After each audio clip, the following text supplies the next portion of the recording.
is the northbound direction. Still not going to give the all clear to head that way, I think, just based on the backups that we're seeing, because, well, A, we know that there was a closure, which we know that traffic tends to be a ripple effect. It will take a while for the speeds to return to normal northbound, and then there's always going to be the potential for, as we call them, looky-loos, but folks who will slow down and take a look at the scene on the opposite side of the interstate. So that does kind of jam up traffic for all of us who, drive. We've experienced, all of us, we've experienced this. So you know that this is going to be an area that's going to be backed up for a while, even though we do now start to have northbound lanes moving once again.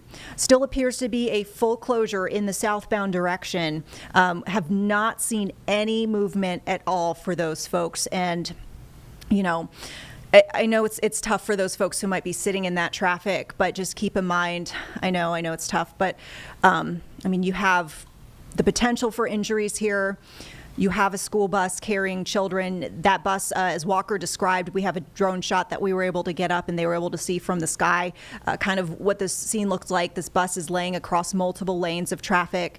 Not only will they primarily, be trying to attend to folks who need medical care, but then there's going to be an investigation likely. There's going to be cleanup process. From my experience, covering some of these scenes with larger vehicles, sometimes they have to bring in a heavy-duty tow truck to try to get a vehicle that large back upright.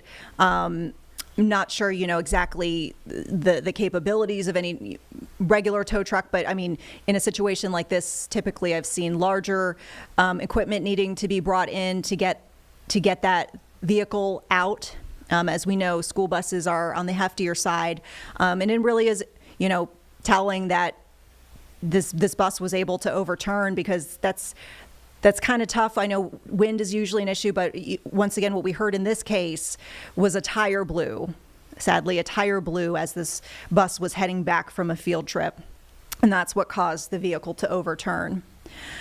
We might have some parents who are watching right now. We haven't heard anything, specifically about potential reunification or how, potential students impacted by this, actually involved with the scene, that maybe didn't need medical transport might be brought back. Usually in these scenes, we see the school district send a backup bus to the scene to try to take the rest of the kids either home or to, a central meeting place.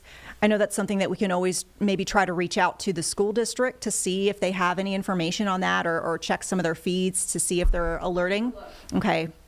Our producer Carlene's going to take a peek right now and see what sort of information we can dig up on that. I will say, we mentioned this before, this was a caravan of 3 buses, and Walker mentioned that he did see other school buses still there on scene.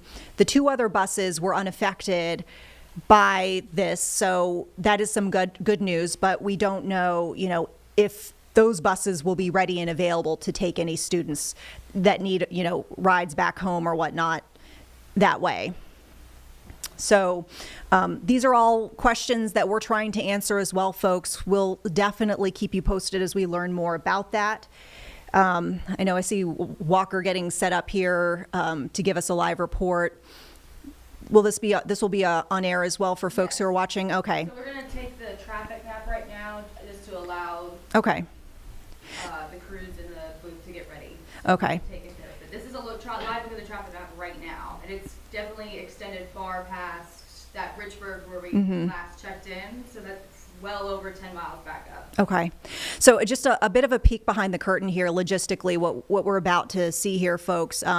Right now, obviously, you've got a look at the road conditions at this very moment. As our producer Carlene pointed out, delays are growing. We pointed out the fact that this is getting closer to rush hour. So not only are we dealing with a full closure here, we've got more and more traffic coming up to it, hopefully. And this is a pretty standard we see for these cases, but hopefully you've got troopers down the road telling people divert, or some sort of messaging that allows people to know that the scene is coming up in several miles. Northbound lanes are flowing.